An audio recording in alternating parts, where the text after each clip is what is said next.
Hola, soy Dani y en este módulo de hematología vamos a empezar hablando sobre los conteos manuales de células, los conteos automatizados a través de la tecnología de impedancia eléctrica y los conteos a través de la tecnología de citometría de flujo. Así que básicamente el hemograma se divide en cuatro parámetros principalmente, que son el conteo de glóbulos rojos, en las cuales va a incluir ese conteo total de glóbulos rojos, los índices eritrocitarios, los cuales son el BCM, HCM, CHCM y ancho de distribución eritrocitaria. Adicionalmente, vamos a ver el conteo de reticulocitos, cómo y para qué sirve, cómo se hace y para qué sirve. Vamos a ver el extendido de sangre periférica, para qué nos ayuda en clínica y cómo lo podemos nosotros interpretar de una muy buena manera. Dentro de la línea blanca vamos a ver ese conteo total de glóbulos blancos, los cuales vamos a dividir esos conteos diferenciales entre los recuentos absolutos y los recuentos relativos. Aquí también vamos a mirar un poquito de morfología y en la serie megacariocítica o plaquetaria vamos también a poder ver unos índices plaquetarios, que es el plaquetocrito y el ancho de distribución plaquetaria.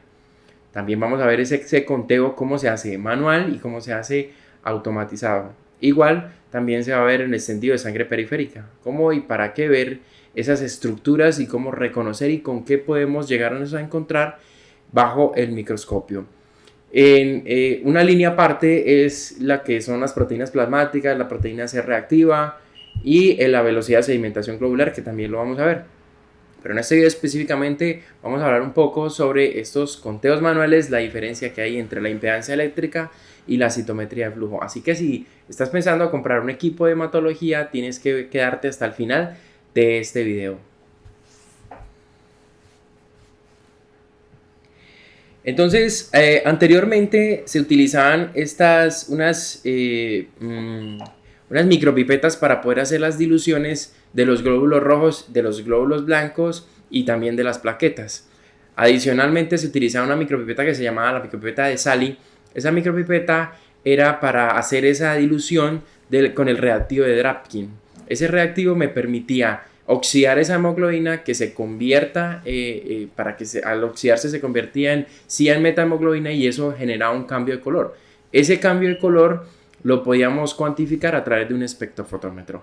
Pues bueno, esa es una de las técnicas que aún se siguen utilizando en estos equipos para calcular esta hemoglobina. Así que, sino que estamos hablando de los recuentos manuales. Una de las micropipetas que también se utiliza para el conteo de glóbulo rojo es que allí se hace una dilución con una solución isotónica. Por ejemplo, el cloruro de sodio al 0.9%. Este nos va a servir porque vamos a poder hacer la dilución 1 en 10 para hacer el conteo de glóbulos rojos. Entonces, esta va a ser la micropipeta para realizar el conteo de glóbulos rojos y esta va a ser la micropipeta para realizar el conteo de glóbulos blancos. Recuerden que la dilución empleada aquí es de 1 en 10 y para los glóbulos blancos es 1 en 100. Si nosotros queremos hacer el conteo en plaquetas, también vamos a hacer una dilución 1 en 100. El reactivo empleado para la dilución en glóbulos rojos es una solución isotónica.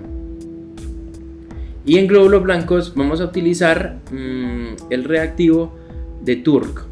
Este reactivo de Turk tiene ácido acético glacial. Lo que hace es lisar todos los glóbulos rojos para que solamente me queden plaquetas y me queden glóbulos blancos. Estos conteos los vamos a realizar en cámara de Neubauer, que ya les voy a explicar cómo funciona. En las plaquetas vamos a utilizar un reactivo que se llama el oxalato de amonio. Ellas se van a teñir y vamos a poderlas ver o contar en las cámaras de Neubauer. La cámara de Neubauer básicamente tiene una fórmula especial que pues hace que nosotros podamos cuantificar estructuras muy pequeñas, desde una micra hasta 30, 50 micras en esas cámaras de Neubauer. Este conteo es igual a las células por milímetro cúbico, es igual al número de células contadas por el factor de dilución empleado, que en este caso en glóbulos rojos va a ser de 1 en 10, glóbulos blancos va a ser de 1 en 100 y plaquetas va a ser de 1 en 100, ¿cierto? 1 sobre el factor del volumen. ¿De dónde sale ese factor del volumen? Ese factor sale de la medida que tienen cada recuadro de la cámara de Neubauer, es de 1 milímetro. Entonces 1 por 1 va a ser igual a 1 metro cuadrado. Esta es el área del conteo donde lo estoy realizando. Y como son 4 cuadrantes, o sea, 1, 2, 3, 4 cuadrantes, vamos a multiplicarlo por 4. Y esto me va a dar un área de 4 milímetros cuadrados. Esta área va a multiplicarse por la profundidad que tiene la base de la cámara de Neubauer y la lámina en que nosotros le colocamos. Ese espacio que hay aquí tiene una profundidad de 0.1 milímetro y ese va a ser el factor del volumen, que va a ser de 0.4 milímetros cúbicos. Luego entonces la fórmula va a quedar así: el número de células contadas, o sea, sumo el cuadrante 1, cuadrante 2, cuadrante 3, cuadrante 4 por el factor de dilución que empleé. Bueno, en este caso emplearon un factor de dilución 20, o sea, lo diluyeron 1 en 20, no 1 en 10, pero no importa, usted lo puede hacer como guste. 1 sobre esta área, ¿cierto? Va a ser 1 en 4, va a ser de 2.5, entonces quedó 230 leucocitos por 20 por 2.5, entonces eso me va a dar 230 por 50 y me va a dar 11.500 leucocitos por milímetro cúbico. Entonces esto es representado como una concentración porque son células dividido en milímetro cúbico. Entonces importante en esta cámara de Neubauer que nosotros aprendamos a identificar dónde vamos a realizar los conteos porque varían. En glóbulos rojos es diferente las posiciones a donde se cuentan los glóbulos blancos y pues lógicamente cada profundidad va a ser, cada área va a ser diferente dependiendo del cuadrante que nosotros elijamos. Pues bueno, eso es una metodología que realmente no es precisa, no es repetitiva, no es exacta, así que en unos conteos nos puede dar 9.800, en otros 9.700, en otros 10.000. Se acerca mucho a la realidad, pero no es tan preciso como un equipo de impedancia eléctrica o de citometría de flujo, que lo vamos a ver a continuación. Entonces, estos equipos de impedancia eléctrica nacieron en el año 1953 y fue creado por Wallace Coulter, en la cual se basa en la tecnología de impedancia eléctrica. La impedancia eléctrica es que una partícula es forzada a pasar por un pequeño orificio a través que esta partícula se encuentra inmersa en un fluido que tiene un campo eléctrico. Entonces lo explicamos mejor acá.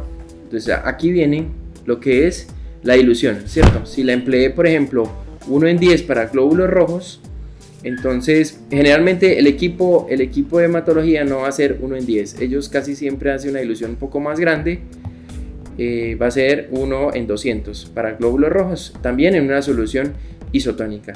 Llega aquí a la válvula y se dispersa en el medio. Si nos damos cuenta, ya tiene una carga negativa dentro de la válvula y por fuera de la válvula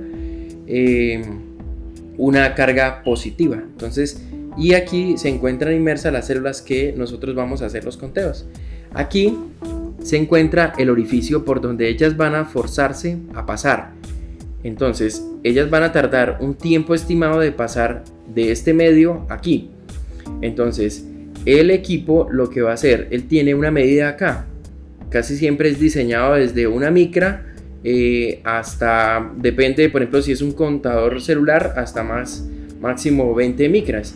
Pero pueden existir contadores desde una micra hasta 1200 micras. Por ejemplo, hay unos contadores de células embrionarias que pueden llegar a medir, medir esos tamaños de 900 micras, que es una célula bastante grande. Entonces, una vez la célula va a entrar acá, a este orificio, se va a generar un histograma. Y este histograma va a ser comparado con un histograma que ya tiene el equipo guardado acá. Entonces él me va a decir, mi paciente tiene un ancho de distribución eritrocitaria disminuido o aumentado, o va a tener un volumen corpuscular medio. O sea que al pasar por aquí vamos a poder observar dos parámetros, que es volumen corpuscular medio y ancho de distribución eritrocitaria, adicional de que cada vez que pase una célula por aquí va a ser contada. Entonces, como va a ser contada, vamos a tener el número total de glóbulos rojos. Aquí el conteo es mucho más preciso, incluso podría llegar a ser exacto para estos conteos de glóbulos rojos. Pasa lo siguiente, por ejemplo, en felinos las células sanguíneas o los glóbulos rojos pueden llegar a medir de 6 a 7 micras.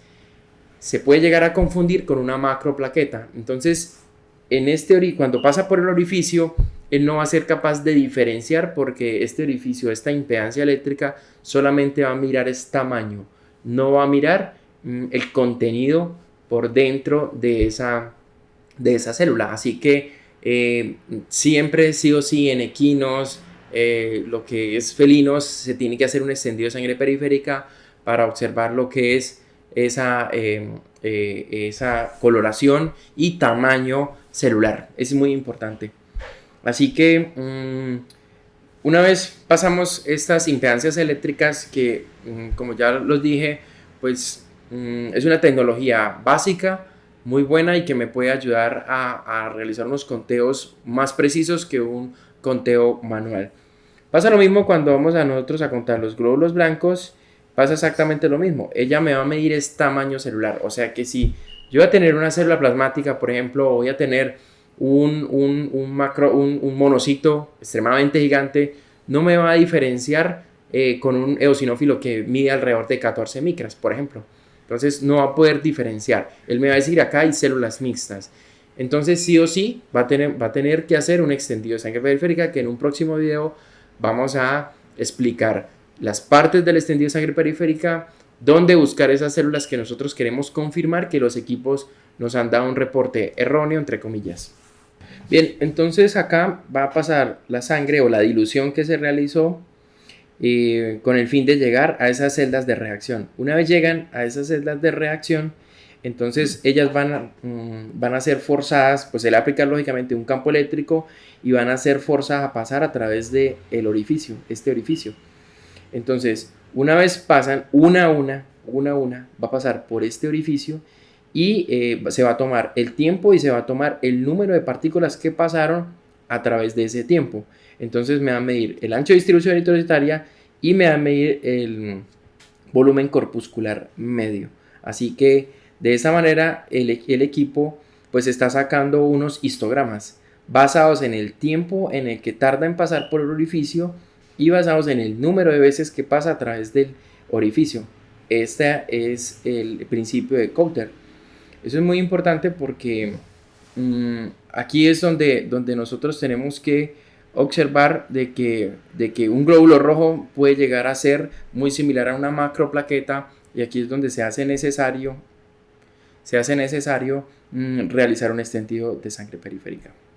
Vamos a pasar a una tecnología muy buena que me gusta mucho, que es la citometría de flujo, en la cual nosotros podemos a través de la tecnología de dispersión poder ver el contenido de esta célula.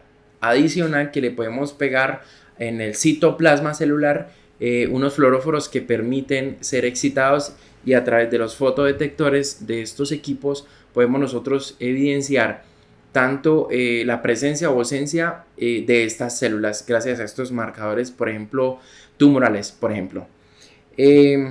Básicamente, estos equipos funcionan lo mismo en unas celdas de reacción, y acá hay unos forward scatter y side scatter.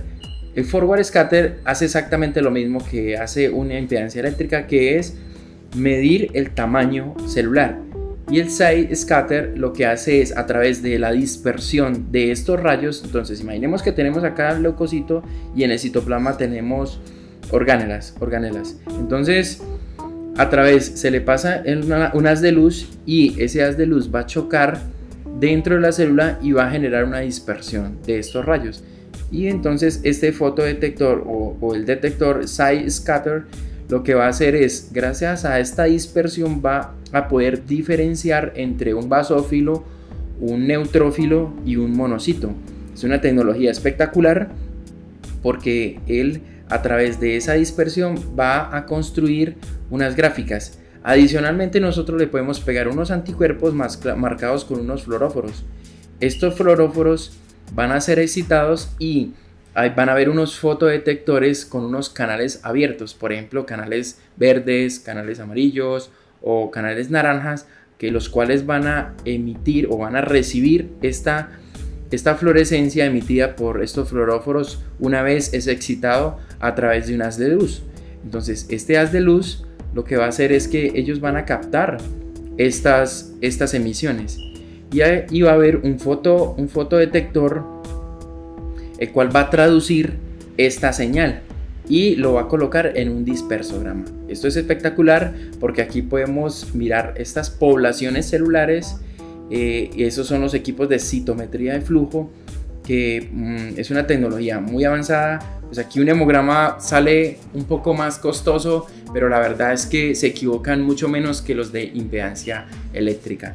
Así que aquí pasa la célula, por ejemplo, y va marcada. Entonces acá este forward scatter el que va a determinar el tamaño celular, y este side scatter lo que va a hacer es determinar el grado de dispersión de esos rayos. Y aquí van a estar los fotodetectores de canales. Entonces está el azul, el amarillo y el rojo. Ellos todos van a capturar esa emisión de esa señal y va a ser traducida por el fotodetector. Allí se van a comparar con dispersogramas. Esto hace que el conteo sea mucho más preciso y aún así no se va a tener que hacer un extendido de sangre periférica con este tipo de tecnología. Así que sale un poco más costoso el hemograma, pero vamos a tener una tecnología que vale la pena invertir en clínica porque nos ahorra un extendido de sangre periférica. Así que bien, llegamos al final de este video, esperamos que les haya gustado. Si es así, por favor déjame un like y nos vemos en una próxima ocasión.